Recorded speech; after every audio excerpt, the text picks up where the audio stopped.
അയ്യേ, അരപ്പിഞ്ഞാനും കൂടി കഞ്ഞി കുടിച്ചില്ലേ വല്യമ്മ? തീരെ വിശപ്പില്ലാന്ന്. ശക്തിയുള്ള മരുന്ന് ചെല്ലുമ്പോ വായിക്ക് രുചിണ്ടാവില്ല.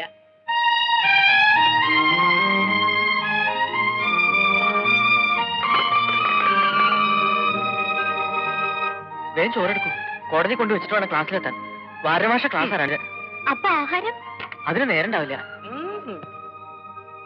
എടോ ഒന്ന് പതുക്കെ കൊണ്ടുപോകണം. എല്ലാം തുണിഞ്ഞ് പറഞ്ഞ് നാശാക്കണ്ട. നാലാളുടെ കൂടി ഇരുന്ന് കഴിക്കുമ്പോ ഇവിടുന്ന് കൊടുത്തയച്ചവന് കുറ്റം പറയാതെ വരുത്തണ്ട. നിക്ക് പുളിനാരങ്ങളുടെ കഷ്ടം വെച്ചോ. ആ കുട്ടിക്ക് ക്ലാസ് ഉള്ളതാ, വേഗം കൊണ്ടിട്ട് പൊയ്ക്കോട്ടെ. അതാ അപ്പൊ നന്നായത്. അകത്തുള്ളവരതൊക്കെ കഴിഞ്ഞിട്ട് പുറത്തുള്ളവർക്കും പണിക്കാർക്കും വളമുള്ളൂ. പണ്ടേ വിളിച്ചിട്ട് അങ്ങനെ. കോളേജ് ക്ലാസ്സില്ലേ ഗോപാലൻ നായർ?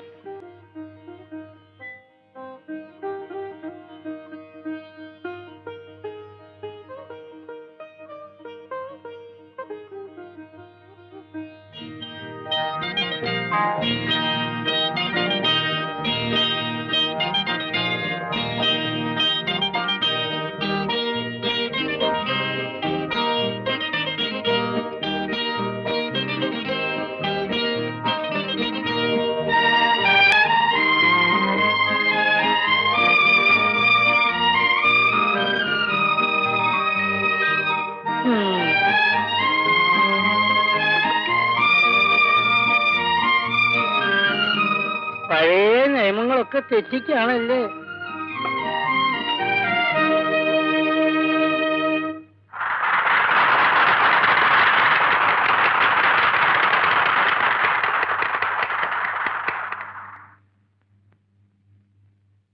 അടുത്തതായി സ്വാഗത പ്രസംഗം. Secretary.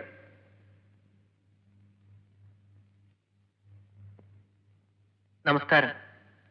വിശിഷ്ടാതിഥി advocate Shri KP Nair, student chairman, വേദിയിലിരിക്കുന്ന മാന്യ അതിഥികളെ, പ്രിയപ്പെട്ട സുഹൃത്തുക്കളെ, സാമാന്യ വിജ്ഞാനത്തിന്റെ പരിധിയിൽപ്പെടുന്ന പക്ഷേ പലപ്പോഴും നമുക്കറിയാൻ അവസരം ലഭിക്കാത്ത സാമൂഹ്യ പ്രാധാന്യമുള്ള വിഷയങ്ങളെ അവലംബിച്ച് ഈ സമാജം നടത്താൻ പോകുന്ന പ്രസംഗ പരമ്പരകളിൽ ആദ്യത്തേതിൽ പങ്കാളികളാവാൻ ഞങ്ങളുടെ ക്ഷണം സ്വീകരിച്ച് ഇവിടെ എത്തിയ നിങ്ങൾ എല്ലാവരെയും സമാജത്തിന്റെ പേരിൽ ഞാൻ ഹൃദയപൂർവ്വം സ്വാഗതം ചെയ്യുന്നു. ജോലി തിരക്കുകൾക്കിടയിലും ഇതിന് സമയം കണ്ടെത്തിയ ഇന്നത്തെ നമ്മുടെ പ്രധാന അതിഥിയോട് ഞാൻ പ്രത്യേകം കടപ്പെട്ടവനാണ്. പ്രശസ്തനായ ഒരു അഭിഭാഷകൻ, സമാരാധ്യനായ ഒരു സാമൂഹ്യ പ്രവർത്തകൻ, ഈ നിലകളിൽ നിങ്ങൾക്കെല്ലാം അദ്ദേഹം സുപരിചിതനാണ്. പക്ഷേ ഞാൻ വ്യക്തിപരമായി അദ്ദേഹത്തെ കൂടുതൽ ആദരിക്കുന്നത് രണ്ട് വിശിഷ്ട ഗ്രന്ഥങ്ങളുടെ കർത്താവ് എന്നുള്ള നിലയ്ക്കാണ്. കൗടില്യന്റെ അർത്ഥശാസ്ത്രത്തെപ്പറ്റിയും പ്രാചീന ഭാരതത്തിലെ നീതിശാസ്ത്രത്തെപ്പറ്റിയും അദ്ദേഹം എഴുതിയിട്ടുള്ള രണ്ട് കൃതികളും വൈജ്ഞാനിക സാഹിത്യത്തിനുള്ള മുതൽക്കൂട്ടുകളാണ്. പലർക്കും അറിയില്ല എന്റെ പുസ്തകങ്ങളുണ്ടെന്ന്. ഇവൻ വളരെ ബ്രില്യന്റ് ആണ്. വ്യാപകമായ ഇന്നത്തെ വിഷയത്തെ വിവിധ വശങ്ങളെ വ്യത്യസ്തമായ കാഴ്ചപ്പാടുകളിൽ നിന്നുകൊണ്ട് വിശകലനം ചെയ്യാൻ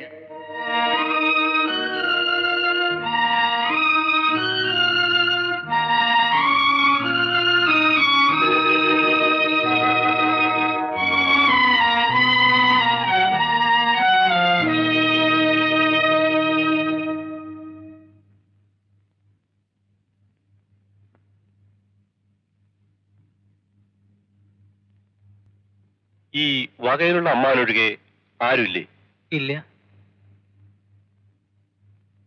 ഈ ടൈമിലെ ഫീസ് അത് തിരുമേനി തന്നു.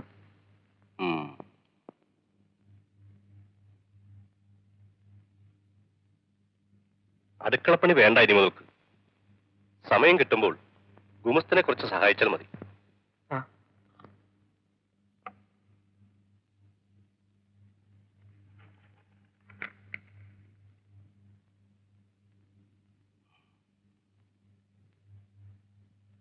എന്താ? പ്ലീസ് നാളെ വാങ്ങിക്കാം.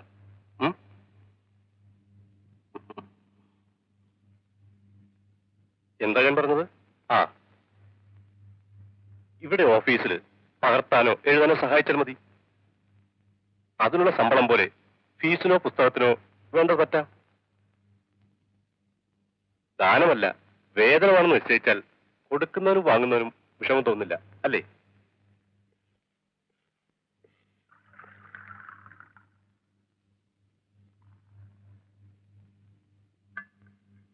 എന്തേ പറഞ്ഞിരുന്നത്? ഗോപാലൻ നായരുടെ ക്ലാസ്സിൽ നിന്ന് മോചനം. ഹായ്.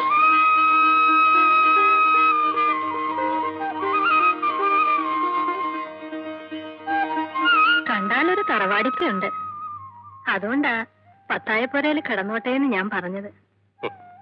മദ്രാസ് ഹൈക്കോർട്ടിലെ പഴയ ജസ്റ്റിസ് വിശ്വനാഥൻ വിളക്കുകാലം ചോട്ടിരുന്ന് പഠിക്കുന്ന കണ്ട് ആരോ വിളിച്ചു കൊണ്ടുപോയി സൗകര്യം ചെയ്തു കൊടുത്തപ്പോൾ വലിയവനായി വന്നതാണ്. അതാ ഇന്ന് ഓർമ്മ വന്നത്. ഓ, നിന്റെ അച്ഛൻ പറഞ്ഞു കേട്ടിട്ടുണ്ട്. യോഗം ഉണ്ടെങ്കിൽ ഇവനും നന്നാകും. ഒക്കെ ഓരോരുത്തരുടെ തലയിലെടുത്ത് പോലെ ഇരിക്കും. കോളേജിലെ ലെക്ചറേഴ്സിനൊക്കെ വലിയ അഭിപ്രായമാണ്. ഉം.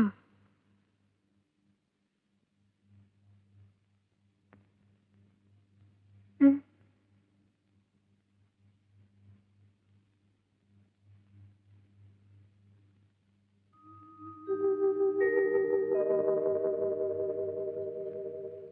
കൈവശമുള്ളതും എപ്പേർപ്പെട്ട കുഴിക്കൂർ ചമയങ്ങളോടെ ഈ കക്ഷി അനുഭവിച്ചു വരുന്നതും ആയ വസ്തുവകകളിൽ നേർച്ചയില്ലാതെ നിക്കട്ടെ, ഇതൊക്കെ നല്ല മലയാളത്തിലെ ചെറിയ വാചകങ്ങൾ എഴുതിക്കൂടെ രാവണ്യാരെ? എന്നാ ആളുകൾക്ക് വേഗം മനസ്സിലാവല്ലോ. അതാണ് പറ്റാത്തത്. എളുപ്പം മനസ്സിലായാലേ എടോ പിന്നെ വക്കീലന്മാരും ഗുമസ്തന്മാരും എല്ലാം പീഡിയ പൂട്ടേണ്ടി വരൂല്ലേ?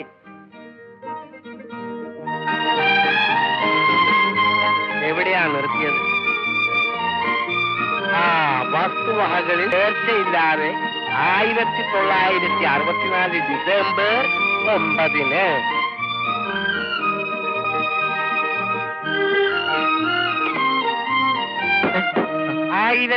1964 ഡിസംബർ 9 ഡിസംബർ 9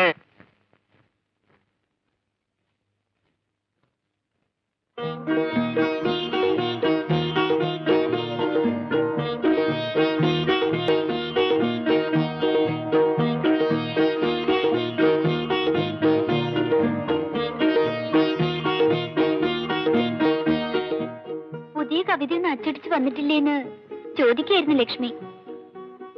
ഇല്ല.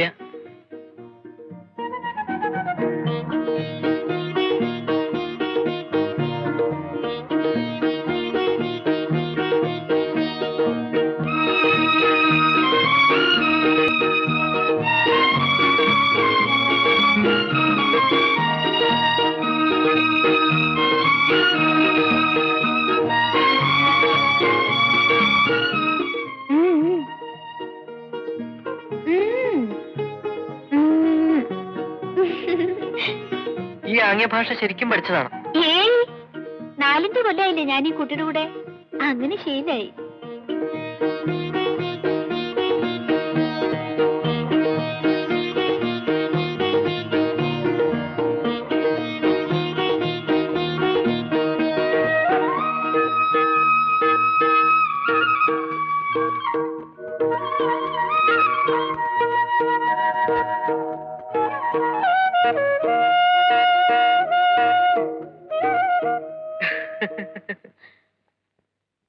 മോള് അധികം ശല്യപ്പെടുത്തുന്നുണ്ടോ? ഏയ്, ഇവിടെ വായിക്കാനും പഠിക്കാനൊക്കെ സൗകര്യം ഉണ്ടല്ലോ. ഓ, ഞാൻ കോളേജിൽ പഠിച്ചിരുന്ന കാലത്ത് ഉപയോഗിച്ചിരുന്ന സ്ഥലമാണിത്. അവൻ എഴുതുകയോ വായിക്കുകയോ ചെയ്യട്ടെ. Don't disturb him. കമാ. ആ, രാമ പഠിച്ചോളൂ. ആ.